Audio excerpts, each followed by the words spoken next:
दिवाली और छठ में वैसे तो अभी 3-3.5 महीने का वक्त बचा हुआ है, लेकिन जो बिहार यूपी के लोग बाहर में रहकर नौकरी कर रहे हैं और ये सोच रहे हैं कि दिवाली छठ में हम घर आएंगे, घर वालों से मिलने का मौका मिलेगा, तो आप लोगों के लिए बुरी खबर लेकर हम आए हैं।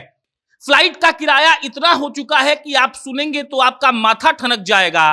और अगर आप ये सोच रहे हैं कि भारतीय रेल से बेहतर सुविधा कोई नहीं देगा, तो हो सकता है कि हम 1 मिनट के लिए ये बात मान ले कि भारतीय रेल पहले से सुधर तो गया है, लेकिन जब सीटें नहीं रहेगा तो भाई साहब भारतीय रेल में आपको सफर करने का मौका कैसे मिलेगा। स्थिति ये हो गई है कि मुंबई से दिवाली के 3-4 दिन पहले जगह टिकट देखेंगे तो पटना का टिकट मुंबई से लमसम 16,000 रुपए का पड़ रहा है। आमतौर पर ये 4,000, 4,500 या 5,000 में मिल जाता है, यानी कि 3 से 4 गुना का वृद्धि 3.5 महीना पहले हो गया है। तो जरा एक बार सोच कर देखिए कि दिवाली और छठ के 10 या 15 दिन पहले जब आप टिकट तलाशेंगे तो ये कितना गुना बढ़ गया होगा। पिछले बार मुझे याद है कि हमने ही खबर की थी, लमसम 45,000 रुपए का एक तरफ का टिकट मुंबई से पटना का मिल रहा था, बेंगलोर से पटना का मिल रहा था, पुणे से पटना का मिल रहा था, और दिल्ली पटना पर तो आग ही लगी हुई थी। दिल्ली पटना एक ऐसा हवाई मार्ग है जो सबसे ज्यादा पटना दिल्ली ट्रेवल होता है, और इसका दाम अगर आप अभी पता करेंगे, 31 अक्टूबर को दिवाली है तो 25 से 31 के बीच तय करेंगे, खोजेंगे आप तो आपको दिखेगा किराया 9 से 10,000, लेकिन ये 3.5 महीने पहले का किराया है। अब आप जब अक्टूबर में जाकर देखेंगे तो आपको यही किराया कम से कम 30,000, 25,000 रुपए का पड़ेगा। मतलब आपको घर आने के लिए सिर्फ एक आदमी को आने जाने का 50,000 रुपया फ्लाइट का देना होगा।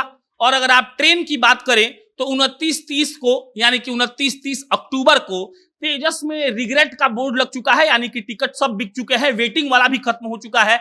और इसके अलावा जो भी ट्रेनें हैं वो 31 अक्टूबर के पहले लमसम फुल हैं या तो वेटिंग में है।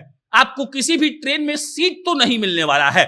आपको पता है 3 महीने पहले, 3.5 महीने पहले बुकिंग होता है किसी भी ट्रेन का, और जब ये बुकिंग खुला उसी वक्त लोगों ने कर लिया। सबको पता है कि बिहार यूपी के लोग बाहर ज्यादातर रहते हैं और काम करते हैं, और इतनी ट्रेनें ही नहीं है कि वो लोग आसानी से दिवाली और छठ में घर आ पाए।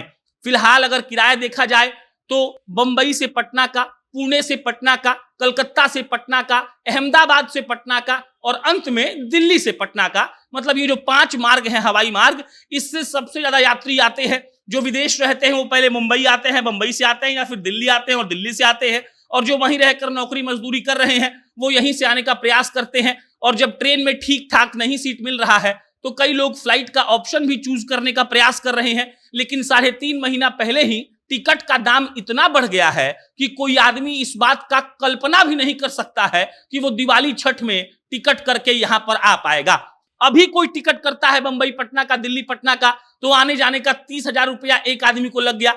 इस हिसाब से सोचिए कि अगर 4 आदमी परिवार में है और आना चाह रहा है तो आने जाने में ही 1,20,000 रुपए का टिकट का खर्च है। और अगर यही टिकट वो अक्टूबर में देखेगा तो लमसम 2 से 2.5 लाख रुपए 4 आदमी के एक परिवार को बिहार आकर दिवाली और छठ मनाने के लिए सिर्फ टिकट के लिए देना होगा। अन्य खर्चा जोड़ दीजिएगा तो लमसम 4 लाख तक का बजट होगा।